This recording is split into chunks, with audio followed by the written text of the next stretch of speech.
The ultimate fashion insider, June Ambrose, is a fashion multi-hyphenate talent and the mother of hip-hop style. In fact, Digital Magazine, The Cut, called her image architect for artists like Jay-Z and Missy Elliott. You might remember Missy's famous patent leather black suit from the Rain Super Duper Fly music video. That was June Ambrose. And Sean Diddy Combs' Met Gala red carpet look this year, that was June Ambrose. And Jay-Z's transformation from Brooklyn bad boy to his current billionaire Basquiat-inspired style, that was June Ambrose again. In addition to all of that, June's currently the creative director at Puma, making sporty streetwear looks for everyone. Tam fam, please welcome legendary costume designer, award-winning creative director, Miss June Ambrose!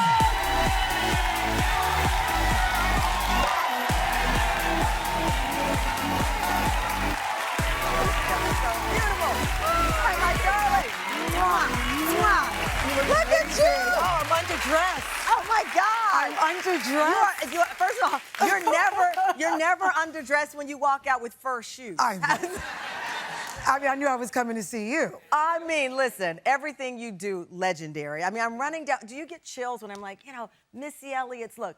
June Ambrose did that. Puffy, June Ambrose, and that's just the short list. Yeah. We don't have time for the long list. It's humbling. Do you? It is because you are an architect. Yeah. You are responsible for so many people becoming legendary. Well, thank you. How does it feel? I'm just so shocked. No, honestly, I get goosebumps still. I look back at next year will be 30 years that I've been incorporated, working for myself. You started out in investment banking. Yeah, and yeah, I know. Talk about a life change. Right. Yeah, but I had an entrepreneurial spirit. I started in costume design and theater in school. And it's just something that never leaves you. When you want to kind of develop characters, create characters, understand characters, and then I got the opportunity to shape the music industry in the way that I did. Yeah. Look at what hip-hop culture is now. Yeah, of course. I don't like boxes. No. I don't like boxes, and I don't like titles. And to your point, the music couldn't be boxed in, and the looks could not be boxed in. You go anywhere in this world, and you show a photo of Jay-Z, it's his music and his look that people are talking about. And we have to talk about the inspiration, because this is Basquiat style. Yeah. Well, what was that's all him. What hair? But you guys collaborate. Actually, Jay-Z calls you Secretary of Style, his Secretary of Style. Yeah, I like your title better. You said Architect of Style. Yeah, you are. And I like to think of myself as, I know why he said it, and it was such a compliment. I was like, the Olivia Pope. Olivia Pope of Scandal. I was Olivia Pope of, wasn't no scandals going on, but. June said, let me clear that up. Let me clear that up. But I was brazen and I was bold and I was very unapologetic. And, I have to say, I'm just so thankful that all the artists that I worked with over the years had trusted me with their image and likeness. And well, here's why they trust you. This is what June said to the LA Times in August. Fashion is a feeling. Style is a feeling. It's an emotion. It's not physical. My approach has always been that. It's so much more than putting clothes together. You can discover yourself in style. It's a language that only you can speak. Wow.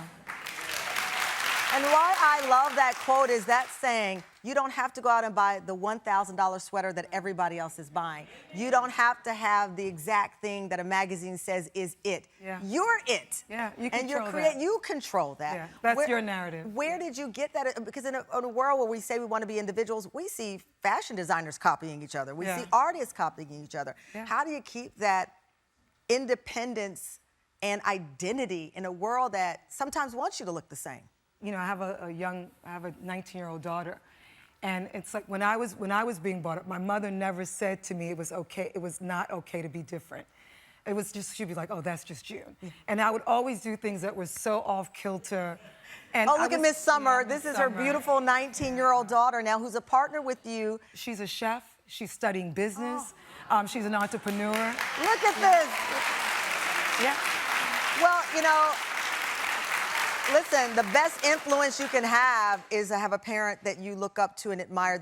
Your work ethic is insane. You work tremendously, 24/7 sometimes it feels like, and you've become the creative director of the brand Puma. That was in 2020. Since then, you've had 4 collections with them, including a show titled Future Grade. Yeah, the New York Fashion Week The show. New York Fashion Week edition. I believe it was one of the magazines that said it was one of the most iconic shows of that year. So you are going into different spaces in fashion. Absolutely. Where do you see fashion now? Because we have a lot of up-and-coming stars here that want you to call them and say, I'd like your wear to be on my artist. I mean, that was a career highlight, being able to walk out on the stage for New York Fashion Week, and then the headlines the next day was June Ambrose and Tom Ford brings back New York Fashion Week. That's a career highlight for me as a designer, as a creative director. You know, I always encourage, young designers coming up to, find your voice. You control your narrative. Like, no one gets to put you in a box. Like, I hate titles. Like, I just think titles really they hold you back. But I think that what I'm seeing now in the fashion industry is so inspiring because you can see that designers recognize their superpower. I love they're that. they're building their own houses, they're reaching out to their own consumers. Direct to consumer is bigger than ever. They're showing inclusive. It's inclusive. The playing ground looks diverse. like. Yeah, I love that. Coming up, I didn't see that. Like we couldn't just get into fashion houses before, sit front row initially. But now the partnerships and the investments that people are putting into all kind of designers. Well, that's because of people like you breaking down the doors to make sure other people can get in the room too. We fought the fight for that reason. We planted seeds for that very reason. Wow, I love it.